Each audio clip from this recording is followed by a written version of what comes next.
A few weeks ago, my very good friend and podcast co-host, Robbie Maguire of the RM Military History channel, gifted me a very cool little comic. Now, I'm not normally a comic guy, but this one is definitely more in my wheelhouse. Robbie gave me a copy of Super Soldiers of the SAS, which was printed as part of the Battle Action Force series of comics that were published in the mid-1980s. From what I can tell from a little research, Super Soldiers of the SAS wasn't part of the normal run of the Battle Action Force comics, and it isn't dated. It seems to have been an additional side publication giving more of a look at the SAS and its history. The Battle Action Force comics were launched in the summer of 1983, and it was a partnership between IPC Publishing's long-running Battle comic, which launched in 1975, and the UK toy company Palitoy to advertise and tie in with Palitoy's new Action Force. The Action Force toys were themselves a smaller 3 3/4 inch spin-off from the larger, well-known Action Man figures.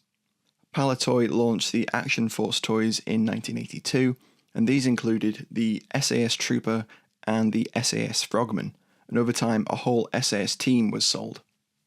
Here's a cool TV spot from the 1980s advertising the Action Force toy line. Come to review your Action Force, Commander? Yes, I have. How many will Sir be requiring for his mission? Well, I am short of one British Marine. Will he be needing transport? Or will you base him at HQ? Good luck, sir. I expect we'll be seeing you again. Yes, and take charge of the rest of the men till I return, Sergeant! Yes, sir! Action Man presents new Action Force minifigures.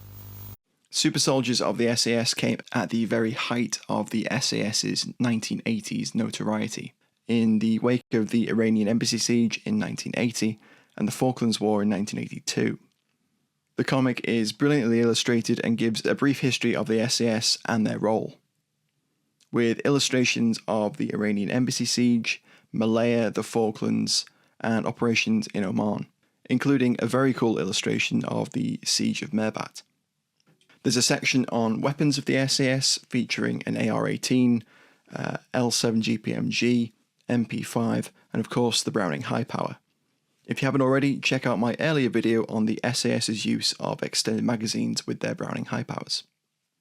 The comic then outlines some of the SAS's special skills and other equipment, including their Pink Panther Land Rovers and stun grenades. There's some interesting mentions of known SAS personnel, including Sergeant Gordon Turnbull, who was awarded a military medal in 1957, and Captain Gavin Hamilton, who was killed during the Falklands War and was awarded the Military Cross. Then right at the very back is a 2-page section on the SBS. The SBS were never featured in the Action Force toy range, but it's a great inclusion here, picturing them infiltrating a shore from a canoe armed with a suppressed Sterling Mark V. All in all, it's a really cool little comic, and I can definitely see how this would have captured a little boy's imagination back in the mid-80s. Massive thanks to Robbie. Go and check out his channel, RM Military History. I'll have links to where you can find him in the description box below.